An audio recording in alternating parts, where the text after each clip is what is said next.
Hi there, folks, and welcome to NTI Japan Real Estate Podcast. I'm your host, Ziv Nakajima McGinn. Thanks for joining us today. Hope you're having a great day or night, wherever in the world you might be.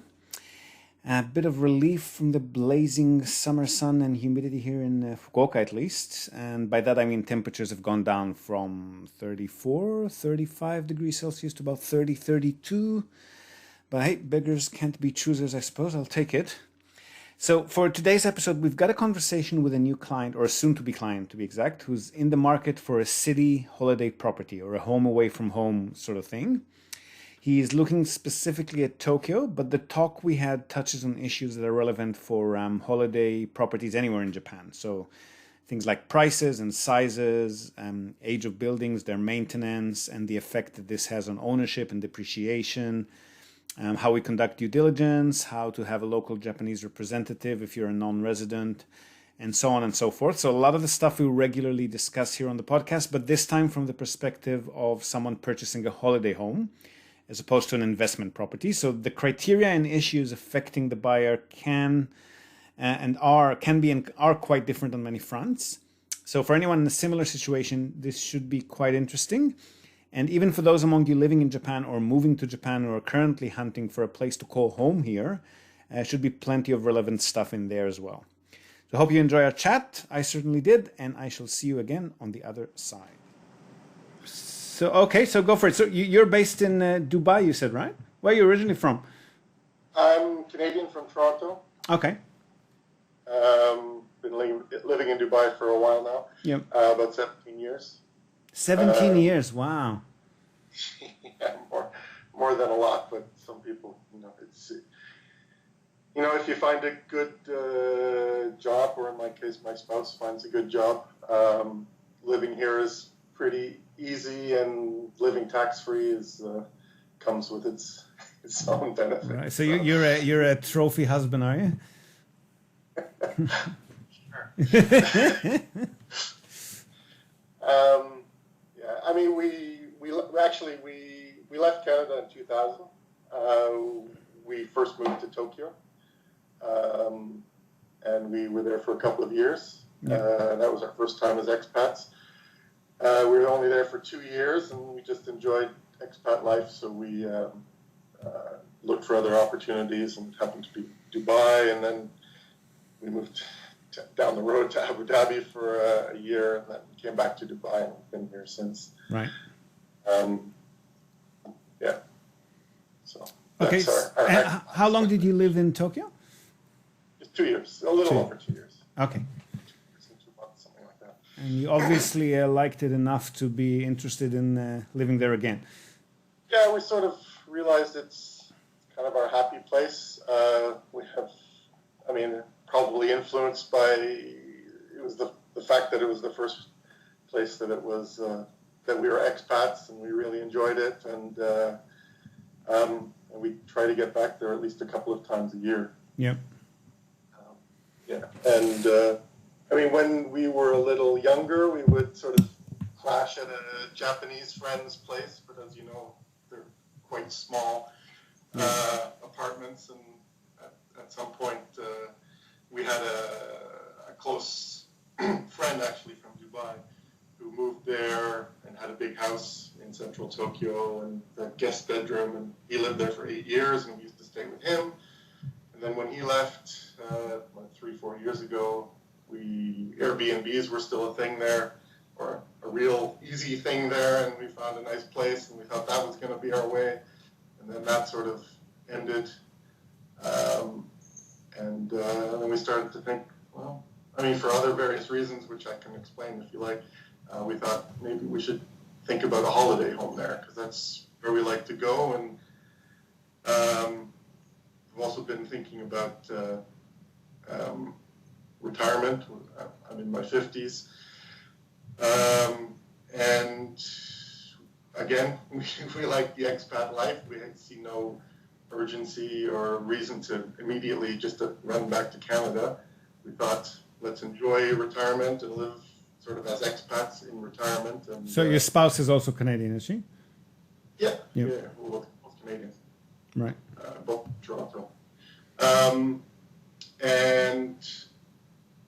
the first thought was, or one of them, I mean, we've thought about where we should retire for a while now, and one of the thoughts was obviously Japan, but, just a quick cursory look into it, you realize that it's not really possible to retire in Japan without, being a resident or married to someone Japanese.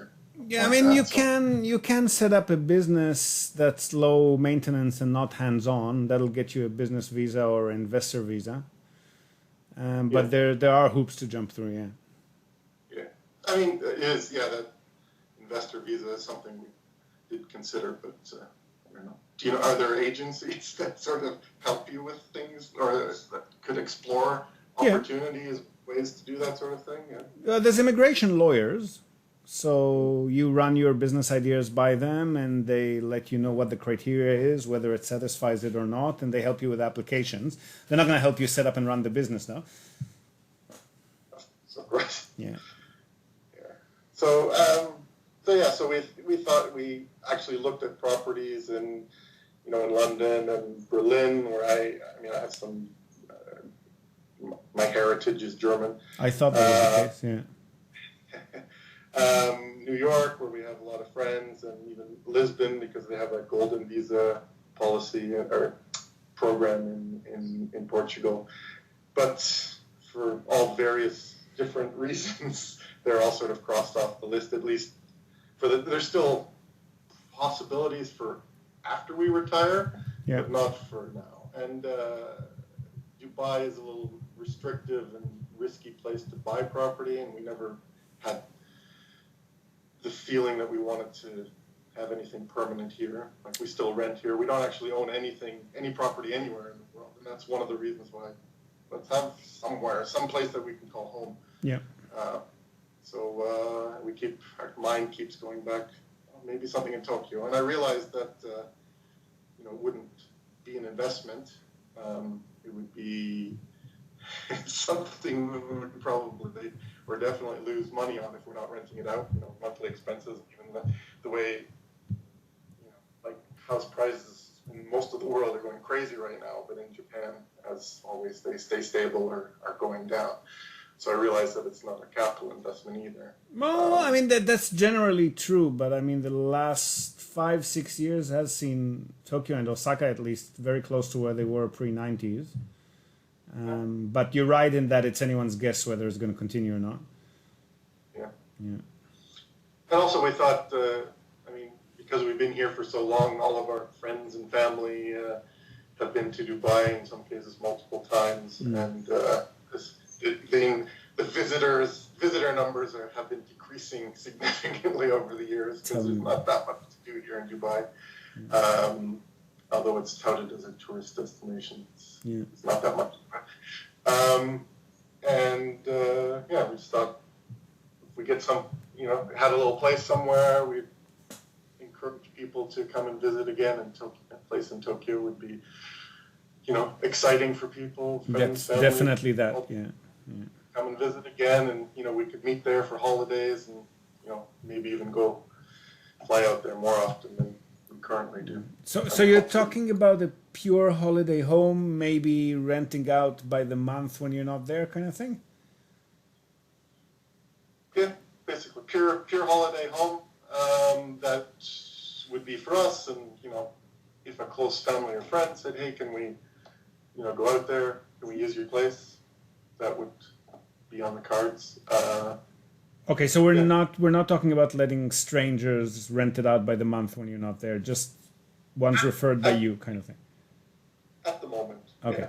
Yeah. I wouldn't want to make that the goal or the primary objective or anything like that. That might be something we would explore afterwards. Well, as long as you're just aware of the fact, like that sample that you sent to me and others would be similar, that you're looking at least $200, sometimes $300 in monthly building fees, yeah? Yeah. Yeah. So that's, it's probably cheaper than renting, buying into a hotel here for a couple of months a year, but it is still a fair amount of expenses. Yeah. Yeah. I know. But, we've done well for ourselves. We've been saving well for 17 years, and just feels that it would be nice to have a place to call our own somewhere in the world, but somewhere where we love to be. So. Okay, so how can we help? Well, I have, a couple of questions just about the way property purchase works and the way property works in Japan. I guess the first thing, I have a couple of questions about NTI services. Yep. So I realize it's not your core business.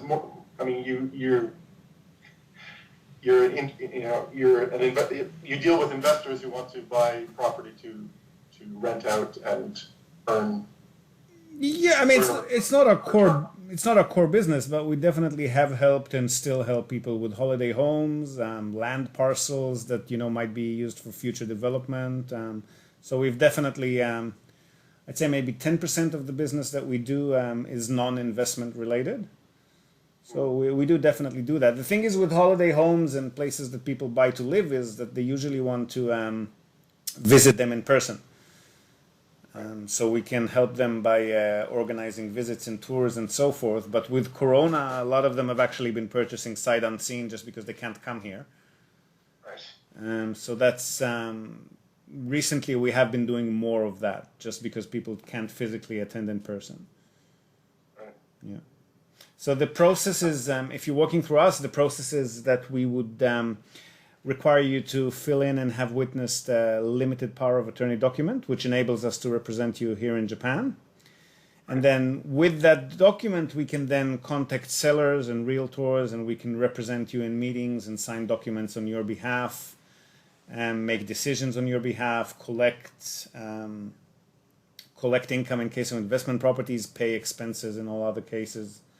So that's definitely doable. And the Hanko is not necessary if you're residing overseas. They're aware of the fact that foreigners don't have Hankos. So all you'll need to do is, same as you do in any other country, you have your signature witnessed by a notary public or something similar. Okay. Yeah. All right. Now, I don't know how it's going to pan out, but I mean, as you can see from the listing I sent you, I get signed up for property newsletters from a few different real estate agencies in Tokyo just to sort of inform myself and get an idea of prices and things. Yeah. But if I did find something on my own, is it something that your organization would do to represent me after I found my own place? Yes, of course. We're not realtors or agents, so we have no vested interest in any particular properties over others. Right. Being buyer's agents, we would probably advise, like in that listing that you sent to me, I can already advise not to go for anything as old as that. Okay.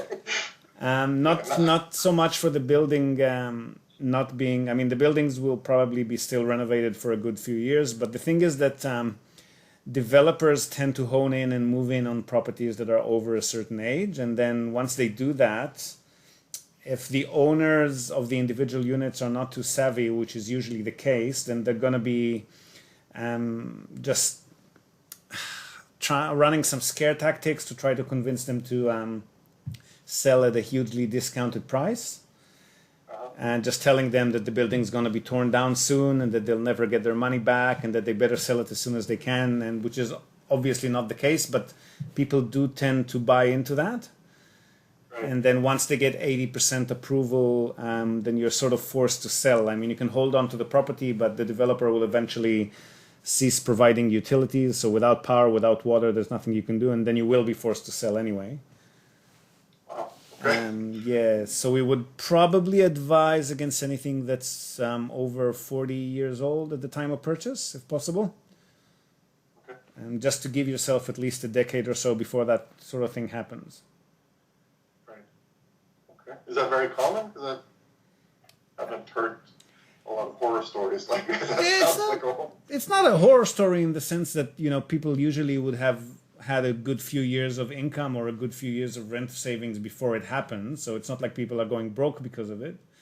But it does happen fairly often, and it happens a lot more with smaller buildings that the developers find easy to demolish and remove, and where there's less owners to compensate. So they wouldn't do that if it's a huge 200 unit cash cow in a super central location, then no one's interested in selling. But if it's something that's smaller and a bit more suburban, it makes it easier for them to do it. That's all. In that sort of regard, that respect, I have read about, especially because, when you start looking at property, you hear about the sort of that buildings last 30 years or 40 years or whatever it is. And obviously there are some condominium buildings that are older than that.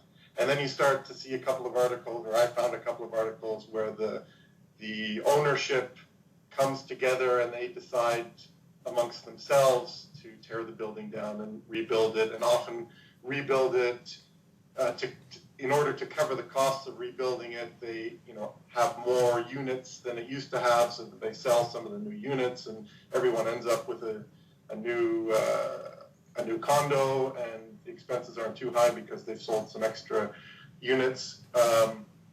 But then you sort of start to see that it's happened like 2 or 3 times. Yeah, it's not that common. And not sure if it's going to actually happen very much at all. But I know that it has happened. So you see that sort of.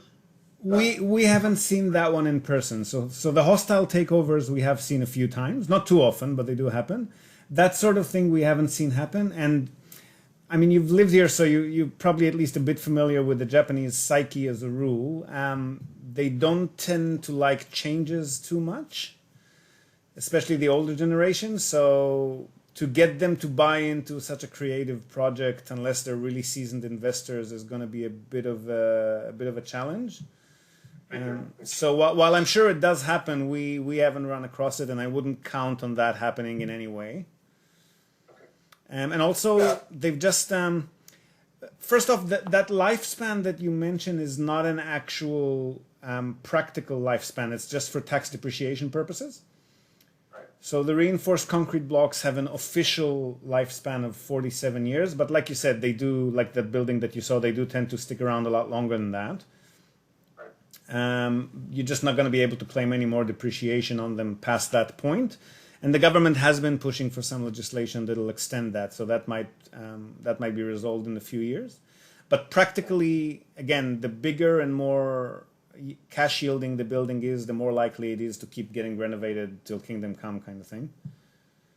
Can I ask you, how do those hostile takeovers, at least, what are the initial phases of that sort of thing? Condos are individually owned by the owners of the condo. Yeah. So how does someone come in and take that over?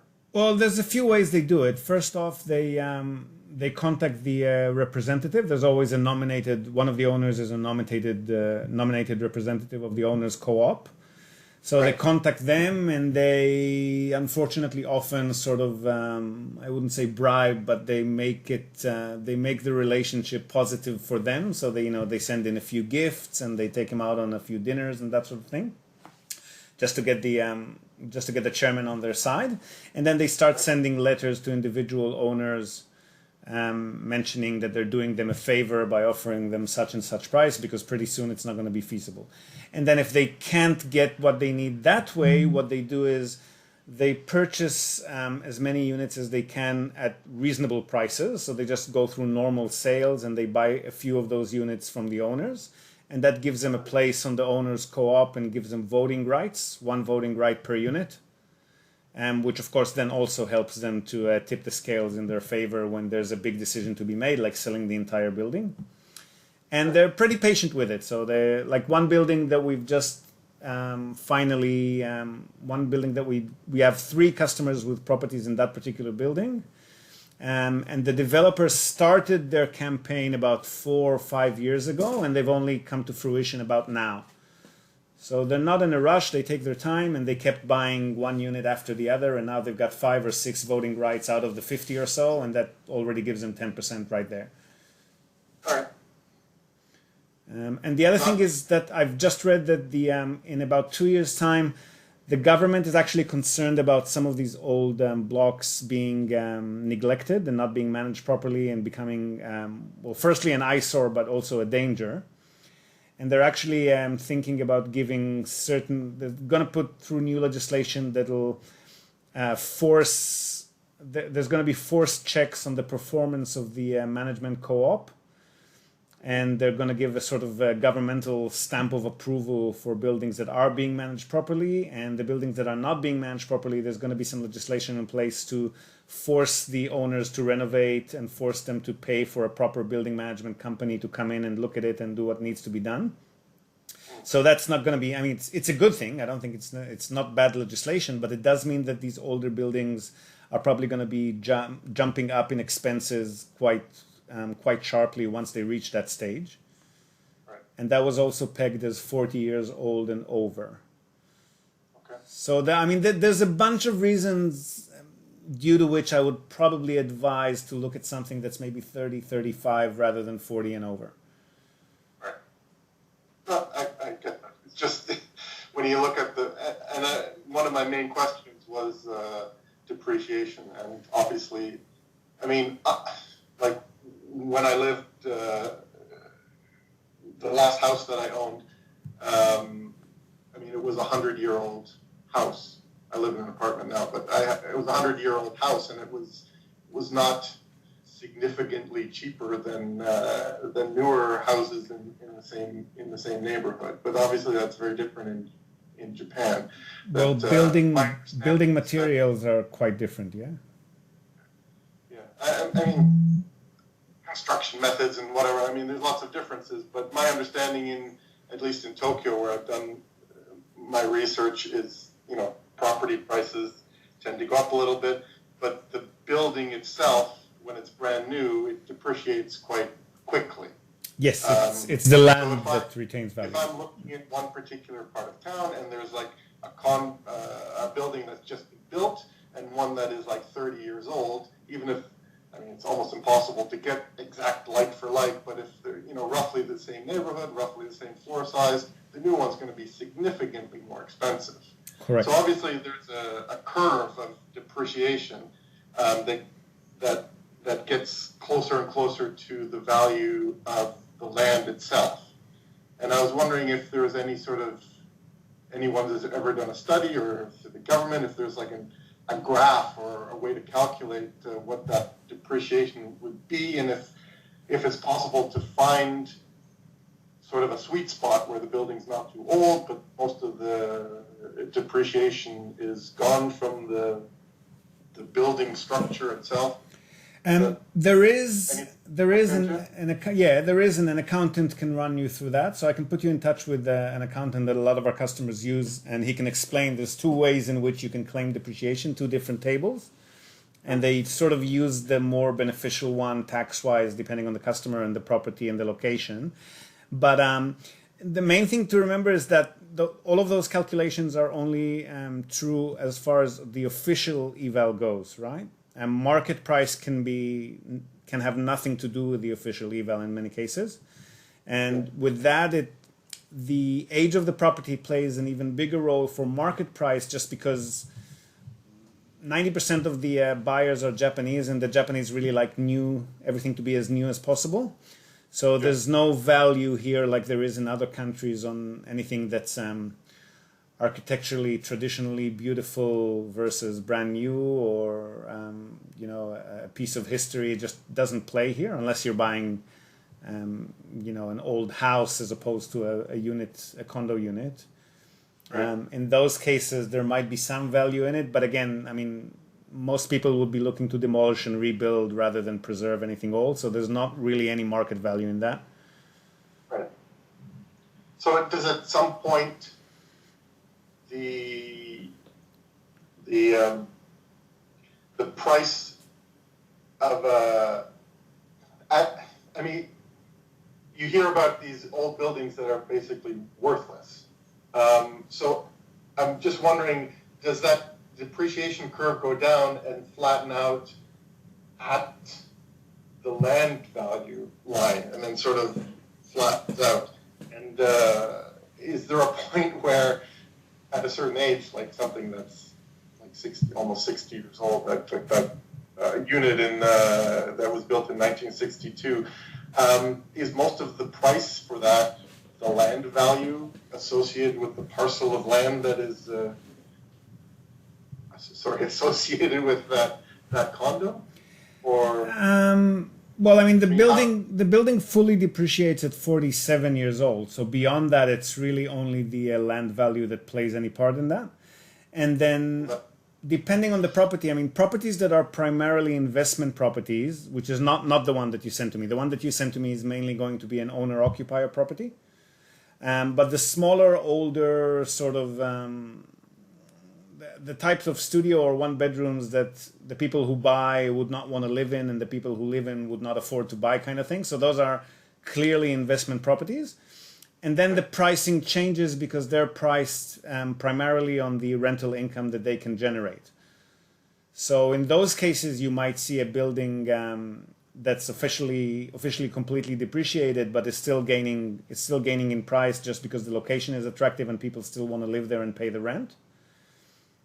So we've seen places in both Tokyo and Fukuoka where we live. We've seen places that were purchased, and this is again something that's already fully depreciated. So that's doubled in price whenever the city was doing well. In the 5 or 6 years that Fukuoka shot up, those particular units doubled in price, even though they're actually getting older and they have depreciated. So I would probably say on a case-by-case basis. But in your case, you're looking at a fully owner-occupier style properties. It's not usually going to be purchased as an investment. In those cases, when it depreciates, you've only really got the land at that point. Plus, owners-occupiers would also much rather live in new properties, so you lose value a bit more quickly if you can't actually rent it out. Right. So, I mean, my mentality is I feel that I'm quite sensitive to the significant price drop or depreciation of a new building. I feel it would not be a good thing for me to buy something very new. First of all, because I'm not Japanese and I don't mind if something is not brand new. Yeah. To generalize. But since it's not going to be investment property, it's not going to earn money for me. Yeah. It can only lose money for me in this sort of a market where prices aren't going through the roof like they are in some other parts of the world. And so I don't want to buy something when it's brand new and it's going to just immediately plummet in price just because it's getting older. I'd rather get something that is where the price is sort of leveling out. And is that after 10 years, after 20 years? 20, I'd say about 20 years. We see the best value in properties that are hitting about 20, 25 years. Okay. In most cases, that's when they're really considered officially second-hand properties, which means that their market price drops down significantly, but they're still very well maintainable and renovatable. So that's usually where we get the most value, and that's the same for investment and owner-occupied properties. Okay. Is there some sort of way, some government website or something where is it possible to? Because one of the things that I thought of to figure out the balance between the building value and the land value is if I could figure out the value of the land parcel associated with a particular condo, then if I knew the price of the land, then I would know that the rest of the price is building price, if that makes any sense. Yeah. So is it a way to calculate the value of the land, or obviously not to know for sure because these things fluctuate, but to estimate? Yeah, we can get the official eval as of the last property tax statement. So whenever we're conducting due diligence on any particular property, one of the documents that the seller needs to provide is the last official evaluation and property tax statement.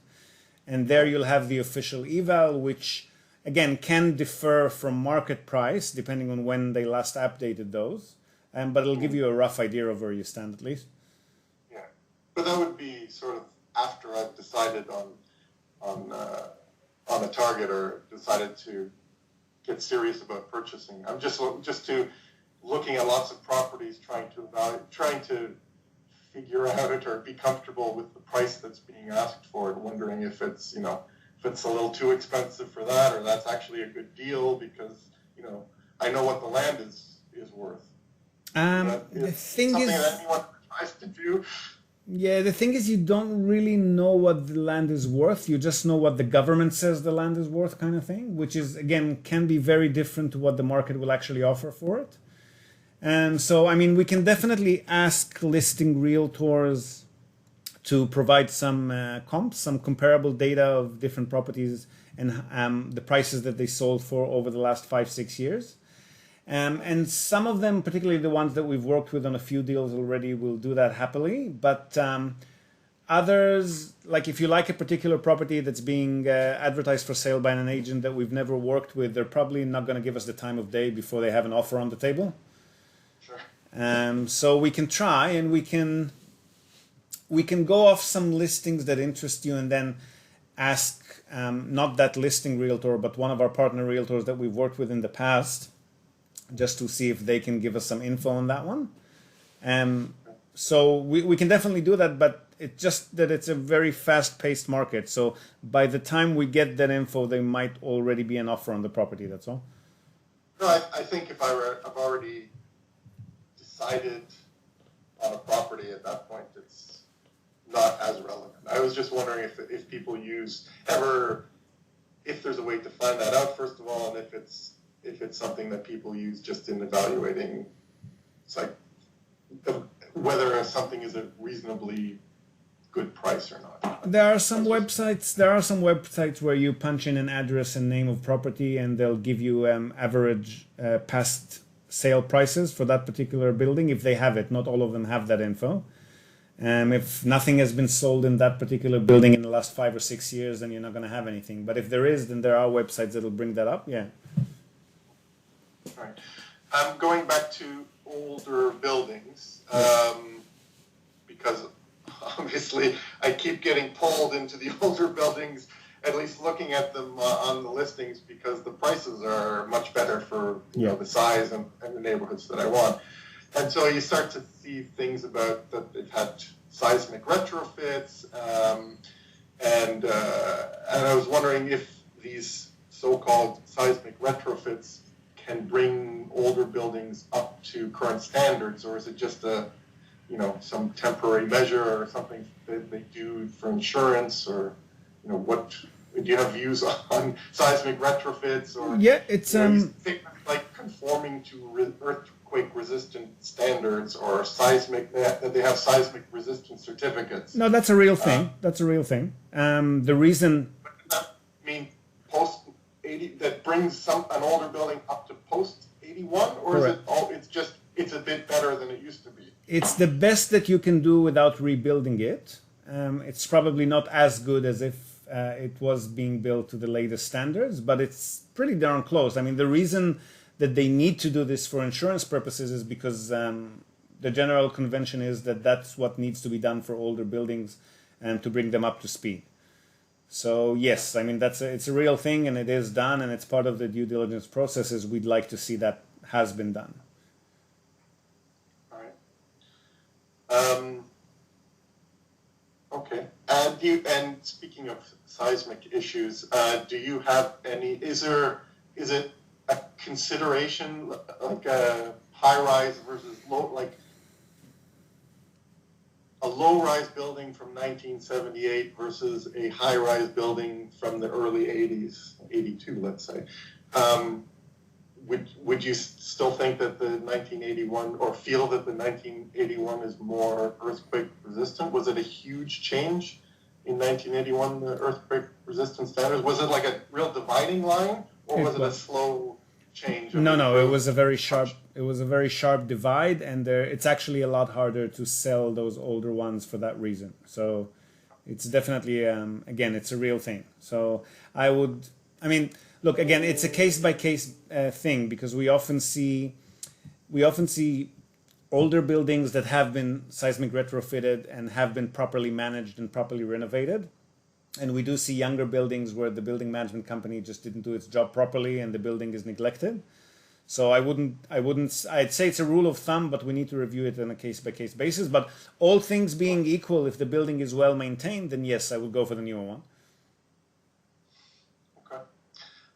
Going back, you were talking about the company building management and how the government is talking about sort of investigating and giving seals of approval to well-managed buildings. Yeah. I did want to ask, because I've seen some listings where, or most listings seem to indicate that a condo building is managed by a company, but every once in a while you see that it's managed by the owners association. Self-management, yeah.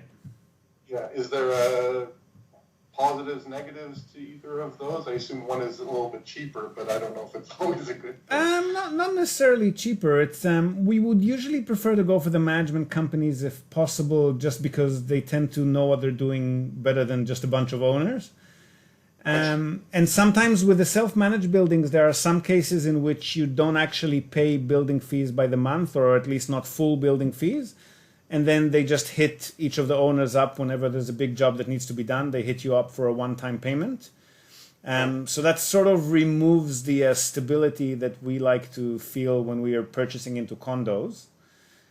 So if at all possible, we'd prefer to go for the managed buildings. But we have had some cases where the owners co-op was doing a pretty good job, usually because one of the members is a developer themselves.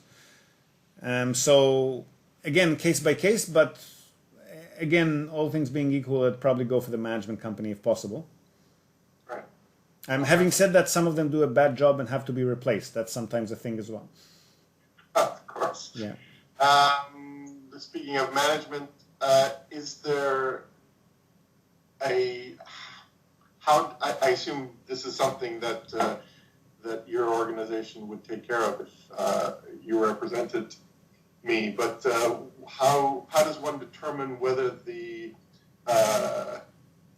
cash reserve for building repairs is a good amount or not a good amount? I know it will fluctuate depending on how recently they've done repairs or how soon they're going to do repairs. Yeah. But how do you decide whether that's good or not? So we correlate that, like you said, we correlate the amount that they've got in their reserve funds with the renovation history.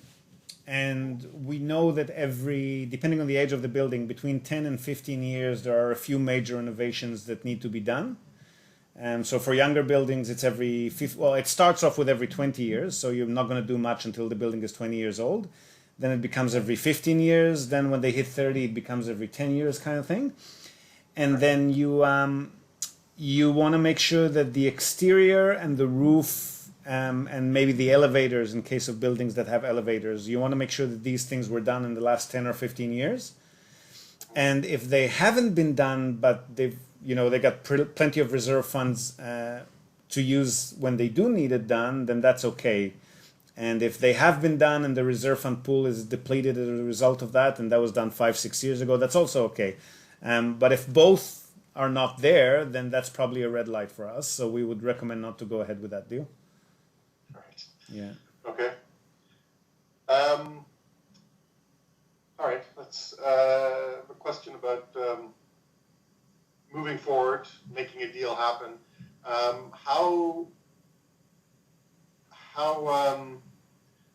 know that I used to have a bank account in Japan when I lived there for a short time, but I no longer do, and I know that as a non-resident, I don't think I can open a bank account there. So how do I get my purchase funds into Japan? Because, I mean, normally there would be like escrow accounts or lawyers' trust accounts that hold money until there's a closing, but that doesn't seem to be the system in Japan. So no, that's why we exist. So once we have authority to represent you, then we act as your official Japanese bank account, and we can hold funds for you.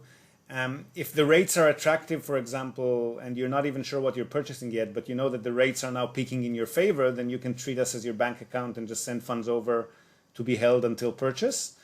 And then we make all the payments on your behalf, and the rest is just yours. You tell us when to remit it back to you. Okay. Yeah. All right. And we'll put you in touch with some customers that we've been serving for a good few years, so you know that your funds are in safe hands. All right. And then, sort of post-purchase, again, not being a resident, not having I used to call it the Gaijin card. I don't know what it's actually called. Zairyu. Exactly, that's it. I've read that I won't even be able to set up my own utilities if I have a place. Like I won't be able to. And insurance, and building fee payments every month, and all of that. Yeah. And so is that,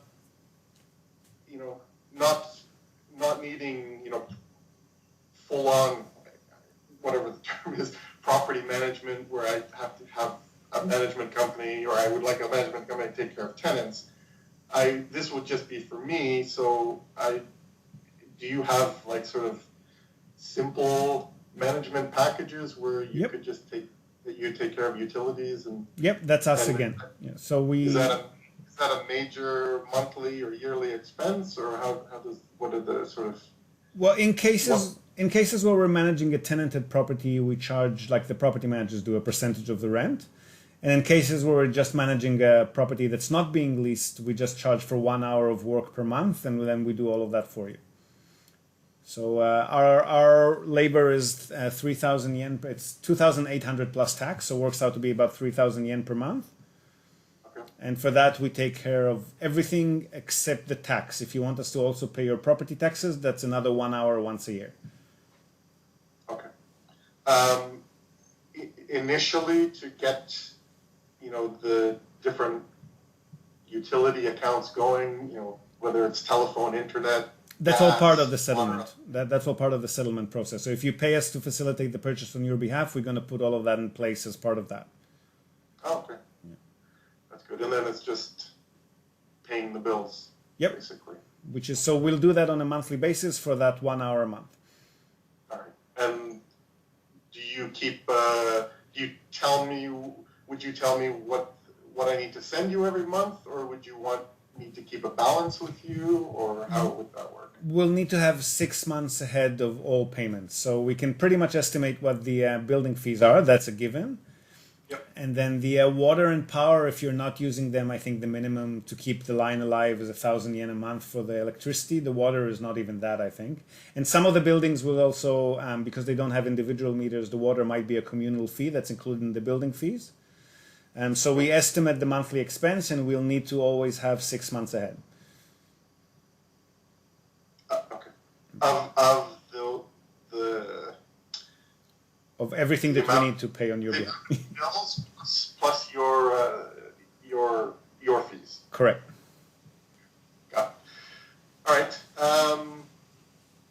And then I guess, if I did, I can't remember how I mentioned this. I asked this exactly before, but if I did find a place online that looked really good, could I I can bring you in at that point and say, I found this property, can you help me move forward with it? Yes, of course. Right. Because I was wondering if there was a stage where it would be best to bring you in, or if there's a stage where you're like, no, this has already gone too far. We're not interested, or it's not worth our time. No, we're happy to do anything.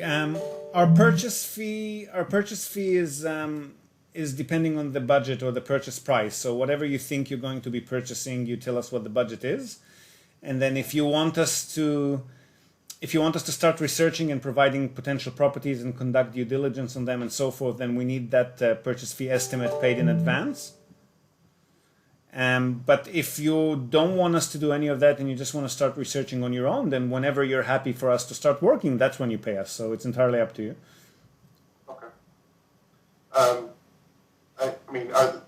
To put it bluntly, are the fees the same? Like, would it be in my best interest to bring you in early because it's going to cost me the same, or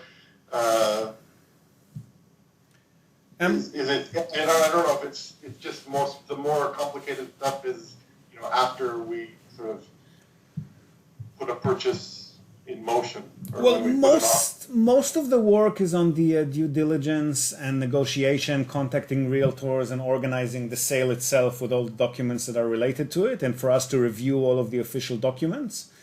And for that reason, I mean, we're happy to put in a couple of hours of free research just to give you a few samples that we can find from our realtors that we worked with in the past or from online listings.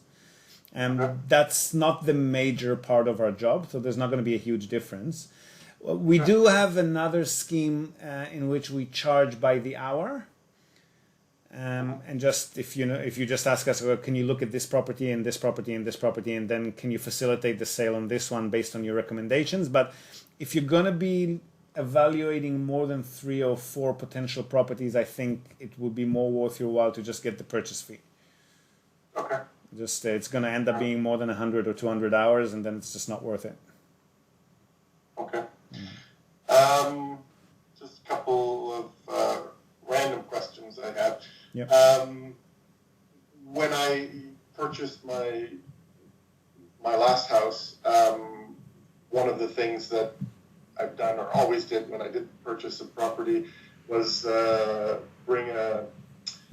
pay for an inspector to check out the property. Is license, like where I'm from, there are licensed building inspectors who do these sort of things. Do they do that in Japan? Because I have not come across that. They do that for houses more than for condo units. For condo units, you would usually go off the building's renovation history, and the owner would let you know what they did with the interior, and you would be able to inspect it. And I mean, you'd sort of know, right? Like if they haven't done any major plumbing in the last 10 or 20 years, you know that you're going to be up for that sooner rather than later. But you could definitely bring in an inspector. I mean, it's just a matter of whether you're going to have enough time to run all the inspections you want before the property is sold to anyone else. That's the thing. Because again, the market moves very quickly. Okay. Yeah. All right. And one, it's like probably a strange question, but I have seen a couple of listings that seem sort of attractive. And then 2 times I noticed that it said, from the balcony or from this window, you can see the cemetery. So make sure that that's okay with you, at least through the Google Translate. That's what it said. Is that a significant issue? Because it doesn't bother me because it's usually a green space. Or the case that I was looking at, it was the big, somewhat famous. I can't remember what they called, Aoyama Cemetery. It's this big, huge green space in central Tokyo. Yeah. But is that do a lot of people not like that sort of thing in Japan? The older generation, it could be a bit harder to sell with that. That's the only thing. So down the track, if you want to offload the property, it might be a bit more difficult to sell. But you can always just try to target foreign buyers. They don't care much usually. But it does minimize or at least reduce your potential buyer pool, yes. Okay. All right.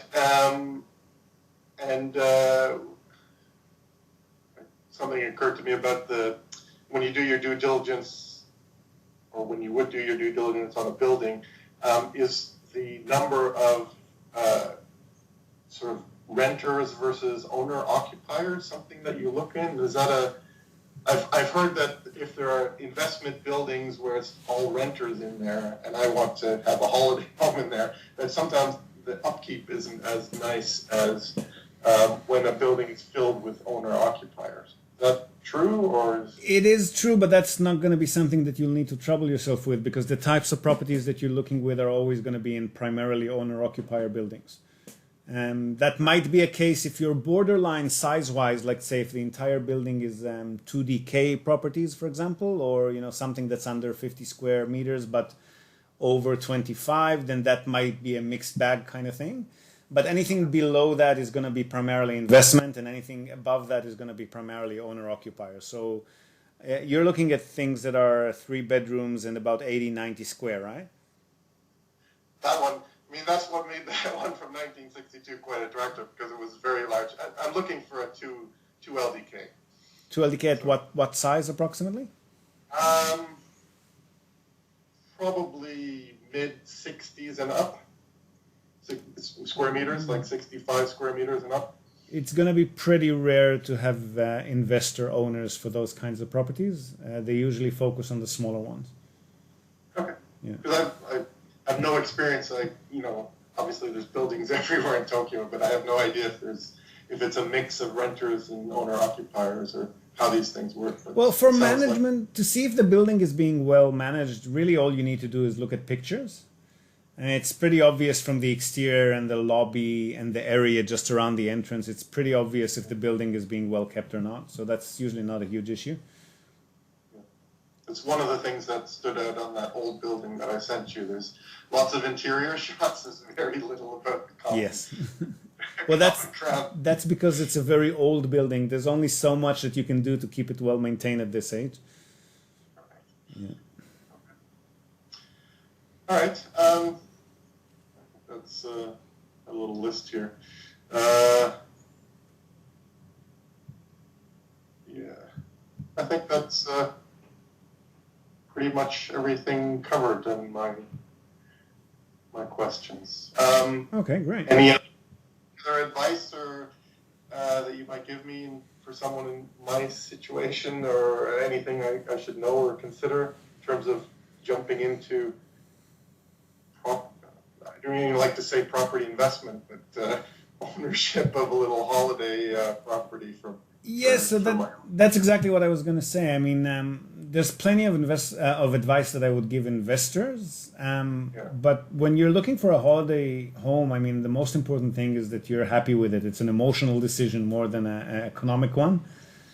Yeah. So, I mean, just find a place that looks nice for you in an area that you want, or find a list of places that you'd consider in areas that you like. And then we can dig into each of them individually and find out which is the better deal if they're all the same to you. Right. But the top criteria is always going to be somewhere that you're comfortable staying. So I'd go off that as a start. Okay. Yeah. Fair enough. All right. Sounds good. All right. I can't remember if I put it in an email to you previously, but because it is a holiday home that we have to kind of fall in love with. Yeah.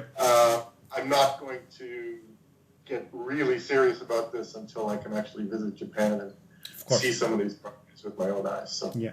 I am serious, but it's probably going to be a little while until I get serious with you again. Hopefully a year or two and not 7 or 8, but we'll see how we go.